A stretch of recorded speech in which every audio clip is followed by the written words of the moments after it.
இறுதியா ஒரு கேள்வியோட இந்த உரையாடலை நான் முடிச்சு கொள்வோம். பொதுவா இந்த கேள்வி மார்க்க வரம்புக்குட்பட்டு கேட்க முடியாது. ஆனா இது ஒரு சுவாரஸ்யத்துக்காக நான் கேட்கிறேன். நீங்க மீண்டும் பிறந்து வந்தீங்கன்னு சொன்னா இந்த சிடிஜி இந்த ஜமாத்தை உருவாக்குவீங்களா அல்லது ஒரு தனிநபராகவே இருந்துட்டு பேசுறீங்களா? அதாவது மீண்டும் பிறந்து வந்தால் இந்த லவ் போட்டு ரசூலா பேச வேணாண்டாங்க. நீங்க கேள்வி கேட்டதுனால சொல்றேன். நீங்கள் அப்படித்தான் சொன்னீங்க. மார்க்கத்துல இது கேட்கிறேன், சுவாரஸ்யமா இருக்கட்டும். நான் ஏற்கனவே கடந்து வந்த பாதையில நிறைய அமைப்புகளோட பேரை சொன்னேன். ஒண்ணு இஸ்லாமிக் கோலன் ரிசர்ச் அகாடமி இக்ரா பத்தி சொன்னேன். ரெண்டாவது SLTJ உருவாக்கிற என்றார். மூணாவது தமிழ்நாடு தௌஹீத் ஜமாத் இலங்கை கிளை என்றார். நாலாவது SLTJ பிராக்கெட்டுக்குள்ள TNTJ நிர்வாக கொள்கைக்கு உட்பட்டது என்றார்.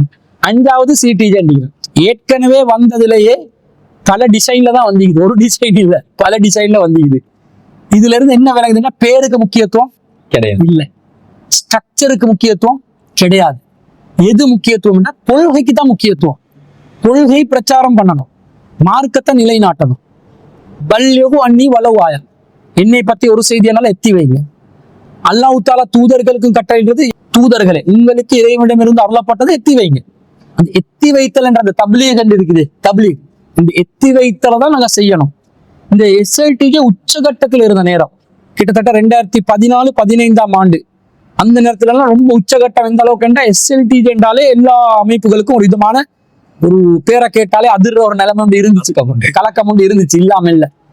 அந்த காலத்திலே நான் பல நிர்வாக கூட்டங்கள்ல சொல்லிக்கிறேன், நமக்கு ஜமாத் பேர் முக்கியம் கிடையாது.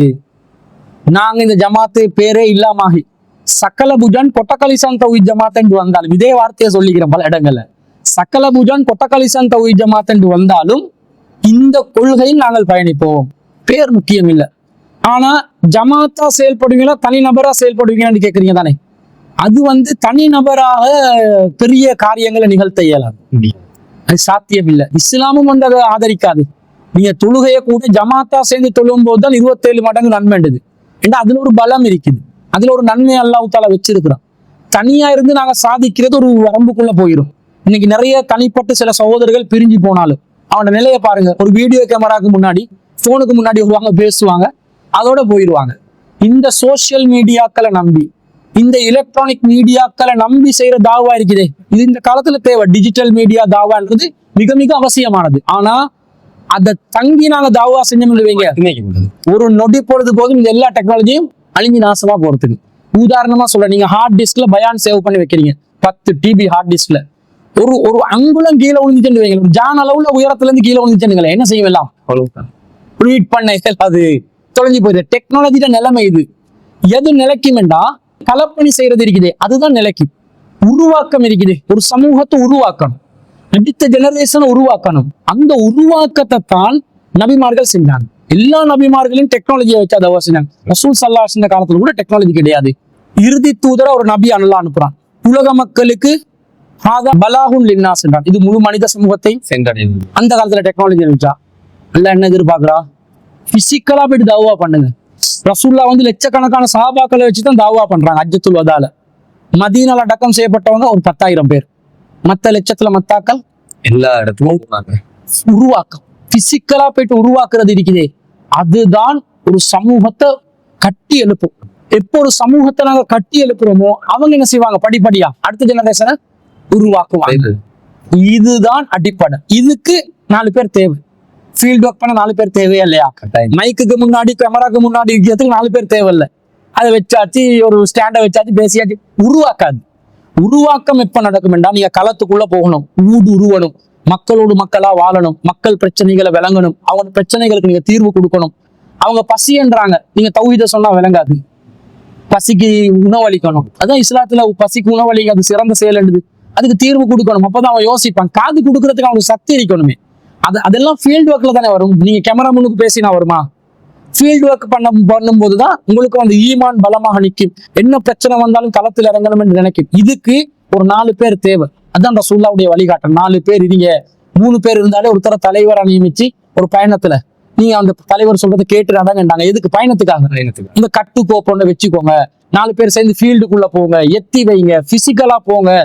இன்று நான் சொல்றேன், இப்ப தப்லீக் ஜமாத் சகோதரர்கள் கொள்கை ரீதியாக நம்மளோட முரண்பட்ட சகோதரர்கள், நிறைய அடிப்படை விஷயங்கள்ல மாற்றங்கள் அவங்களோட இருக்குது. ஆனா அவங்க இப்ப சில விஷயங்களை பேசுறாங்கல்ல, பகிரங்கமா விமர்சனம் செய்யறாங்கல்ல, ஓரளவு யோசிக்க ஆரம்பிச்சுக்கிறாங்க. இன்ஷா அல்லாஹ் அவங்களுக்கு வழிகாட்டினா இன்னும் குர்ஆன் சுன்னால ஆய்வு செஞ்சு குர்ஆன் சுன்னா விளங்கும், சத்தியத்தை நிலைநாட்டலாம் என்று வருவாங்க. அவங்கள்ட்ட வளர்ச்சி இருக்குது தானே, மிகப்பெரிய வளர்ச்சி, பிரம்மாண்டமான வளர்ச்சி.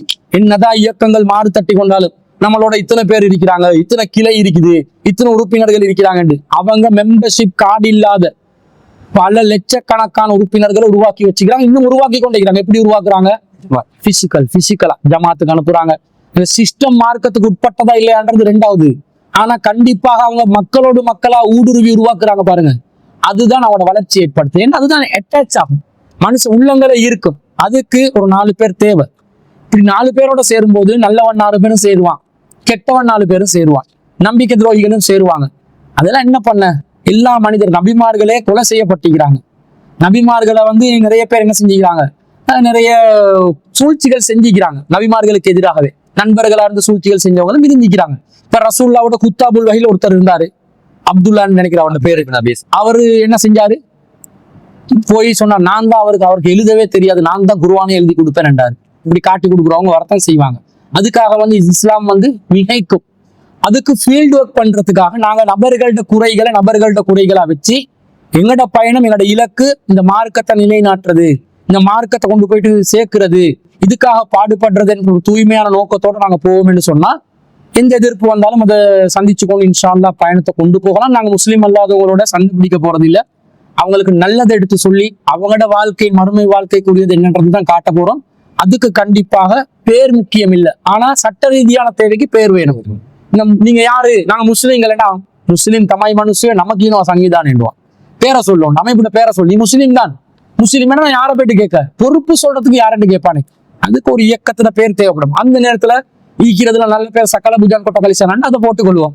இல்லாட்டி வேற ஏதாவது பேர் ஒன்று வரும் என்றா சும்மா இருத்த ஜமாத் என்று பேர் வந்து வச்சுக்கொள்வோம். ஏதாவது ஒரு பேர் தேவை, அந்த பேரை வச்சு ஒரு சட்ட ரீதியான தேவைக்காக ஒரு ஆர்கனைசேஷன் உருவாக்கி அதுக்கு அந்த ஆர்கனைசேஷன் வேலை இயக்கத்தை வளர்க்கறது இல்லை, கொள்கையை வளர்க்கிறதாக கொண்டு போகணும் என்றைத்தான் பிறந்து வளர்ந்தாலும் அதை தான் செய்வோம். இன்ஷா அல்லாஹ்.